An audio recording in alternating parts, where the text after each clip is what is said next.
I know from personal experience that life can be incredibly challenging, especially when it comes to the financial aspect. Today's video, we're going to be looking at financial challenges and some of the solutions that we find within there, guys, starting off with the specific financial challenges that you are facing. This goes into pinpointing exactly the pinch points or the financial challenges that you have, such as high debt. This, of course, can be an absolute killer when it comes to income and the amount that you're actually paying in debt. Insufficient savings. Now, this again is one that we see very often is most people get to the end of the month, they're either running in the red or they don't have any money to put or really build up that savings. Low income is another one. If your job is really not cutting and paying the bills, either you have to cut the expenses or you got to look at getting a better job and getting a higher payer job, or you could actually see a combination or a multitude of these factors, guys, which are going to really make a difference when it comes to the financial institutions and the challenges that you face. Now, of course, understanding these challenges are super crucial when developing a very targeted solution,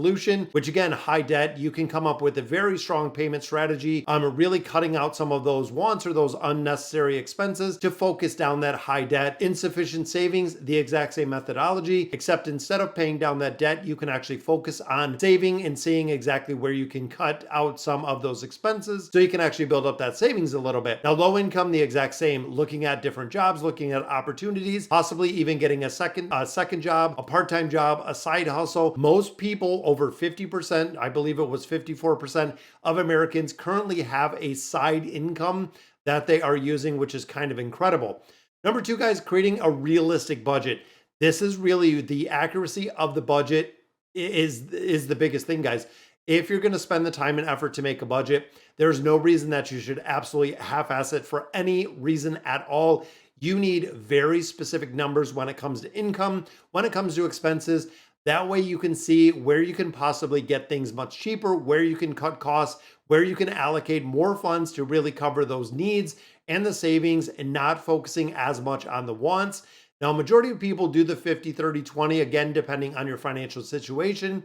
This might not be an option. However, you can break it down with a 50-50, a 50-40, a 50-20, whatever it may be to get to that 100%, even putting a little bit more, a 60, a 70 in that really that need category, if that is the way that you are financially set, or even doing 30% in the needs with a lot more in the savings, the investing, debt repayment phase. Again, the 50-30-20 is a general budgeting rule to go by, but it is not something set in stone.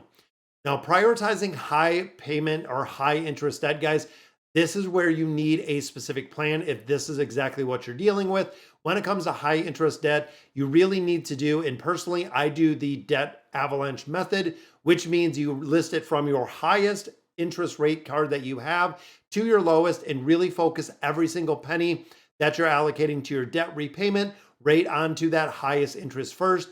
This is going to give you the most bang for your buck. Now, this one you do have to be super disciplined with, because as you're going through there and you are putting more funds into this debt repayment plan and paying down the debt, you need to make sure that you are not getting new debt. I say this every single video, guys, but you have to make sure that you are not accumulating new debt. Number four, we look at income streams. Explore opportunities to increase your income.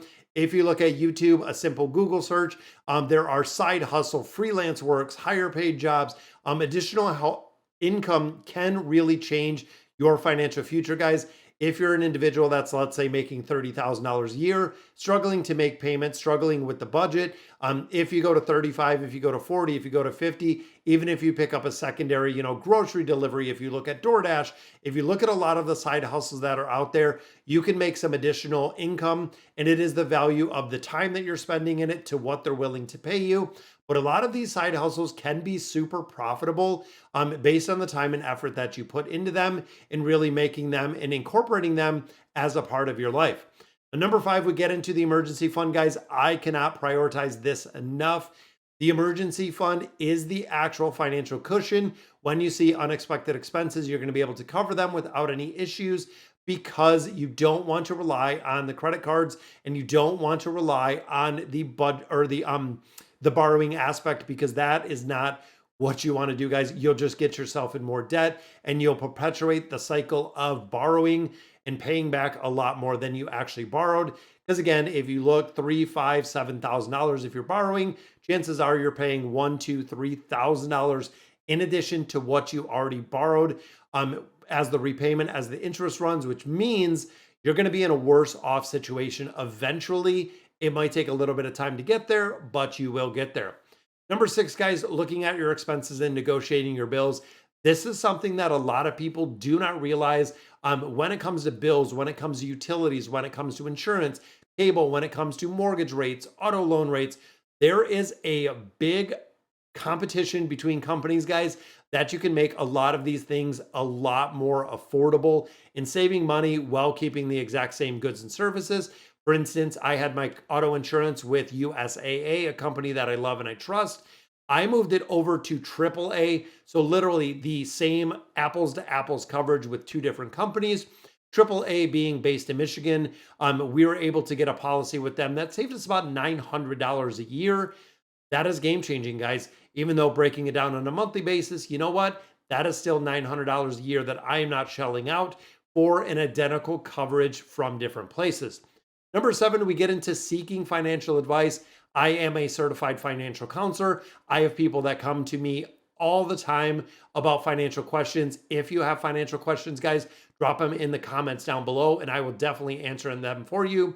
But looking at the credit advisors, credit counselors, a lot of these are offered through the cities or the state, possibly even the county, but also a lot of banks and credit unions do offer financial advice and kind of the financial counseling aspect for absolutely free, guys. You can utilize the service as a free service that is offered through a ton of different places. Now, if you are really in dire straits, looking at a lot of things, government assistance is available for a lot of people. Investigate programs that they offer. Again, going through your county, looking at housing assistance, food programs, education grants. There's a lot of government things that people do not know about. We actually used a lot of them in Michigan when it came to the home repair or kind of upgrade programs that were offered through the county, depending on the city you lived in. So if you were within the city of Detroit, you could actually get money from the city that was actually given by the state to fix up your home in Detroit. They're trying, as the Betterment of Detroit program, they were trying to improve the housing situation for individuals that focus and live in Detroit, really in a focused area. The number 9, we get on the financial education piece. This is the financial education and the financial literacy, guys, regardless of where you are in life. And I really want to stress this, regardless of where you are in life, you can always spend time and effort to educate yourself financially, getting more financial literate. Understanding financials will empower you to make better decisions in the future and also navigate a lot of the challenges that we see within the financial spectrum, which means, guys, it is free. When you look at YouTube, when you look at the information that you can get, even government information, there are a lot of financial education pieces that are absolutely free to help you budget your money and actually help you make informed decisions about a lot of different things. And number 10, practicing the mindful spending. This is very, very important, guys. Again, when we look back into that want category, for a majority of people, the want category slowly kind of slips into that need category where you might want a new sweater, you might want this, you might want that. There are a lot of things that are just considered luxuries, even though a lot of people do not see it that way. And it really also determines on what level that you're looking at it. Now, when you look at your cell phone, how much did you pay for your cell phone, guys? Did you buy a $400 cell phone? Are you buying an iPhone 15 at $1,500? This is really something where if you're making a phone call, if you're sending a text message, does an iPhone 7 work the same as a 15? Yes. Is the 7 going to be cheaper? Yes. Does it have pretty much the same capabilities of what a cell phone needs to do? Yes. However, people are running and standing in line and on wait lists to get that iPhone 15 when a lot of times they're not paying for it, or they're taking out payment programs, or they're borrowing money for it, or they've just literally went from cell phone to cell phone while they're sitting on a ton of credit card debt. But you know what? When it comes to that want category, they find that phone as a need category, and the justification is really not taking the time and thinking about the process and thinking about what they're spending money on. 2 more points here, guys. Number 11, the debt consolidation method. This again is something that I do not like very much unless it is a tool that is used properly. What I mean by that is taking debt, consolidating into a much lower interest rate, much more affordable payment, but not accumulating new debt. That is the only way that debt consolidation works, guys. For a lot of people, we see them for a debt consolidation. 3 years later, we see them for a debt consolidation. 2 years later, they're back for a debt consolidation. Because guess what? They never budgeted fundamentally. They're spending more money than they're earning, which means we're in this perpetual cycle again of the debt consolidation loans and also the balance transfers. We see the exact same thing. And number 12, guys, the last one in this list is setting goals. This is one of the absolute biggest things, guys. When you look at your debt, if you have $10,000 in debt, do not look at it as the big picture. Look at it as, hey, I can put an extra $100 towards this every single month. In X amount of time, it is going to be gone.